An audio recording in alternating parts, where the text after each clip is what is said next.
నేను ఈ పార్టీకి సంబంధించిన వ్యక్తిని, నేను తెలుగుదేశం పార్టీ అభ్యర్థిని అని అంటే చెప్పుకునేటువంటి మీరు దాఖలాలు ఎక్కడైనా చూసారా? లేదు సార్. అది ఒక్క మా పార్టీకే చెల్లుతుంది.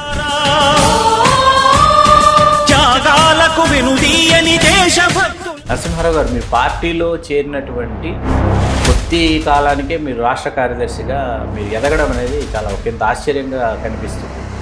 ఏంటి మీరు వెనువెంటనే రాష్ట్ర కార్యదర్శి కావడానికి మీరు చేసినటువంటి కృషి ఏంటి? అంటే నేను జాయిన్ అయినటువంటి పరిస్థితులు కానివ్వండి,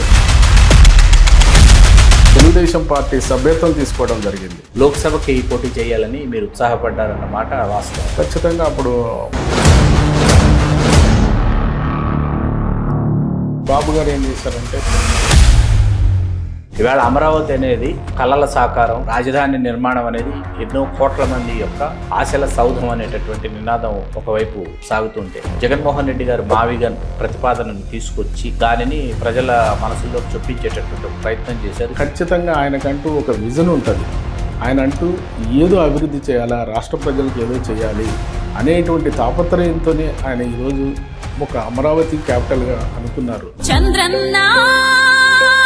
చంద్రన్న ఆంధ్రజాతి కవచమే నీవన్నా. స్టీల్ ప్లాంట్కి సంబంధించినటువంటి ఉదంతం ఏదైతే అక్కడికి వెళ్ళినటువంటి నారా లోకేష్ గారు చేసినటువంటి వ్యాఖ్యల పట్ల ఇవాళ రాష్ట్ర వ్యాప్తంగా విమర్శలు వెల్లువెత్తుతున్నారు. ప్రతి దాన్ని వక్రీకరించడం అనేది మాకు అలవాటైపోయింది. గొడ్డలి పార్టీ సంబంధం లేని వ్యక్తులు వచ్చి వాళ్ళ ఆర్గ్యుమెంట్కి ఆయన ఏమి సమాధానం ఇచ్చాడు క్షుణ్ణంగా వీడియో మొత్తం కూడా పరిశీలించాలి. చంద్రబాబు నాయుడు గారి తర్వాత ఖచ్చితంగా రాష్ట్ర పార్టీ బాధ్యతలను ఇవాళ వర్కింగ్ ప్రెసిడెంట్గా భుజాలకెత్తుకున్నటువంటి నారా లోకేష్ గారు ఖచ్చితంగా భావి ముఖ్యమంత్రి అవుతారు, అయి రాష్ట్రాన్ని పురోభివృద్ధి వైపు పయనింపజేస్తారని నేను పూర్తి స్థాయిలో విశ్వసిస్తున్నాను. 100%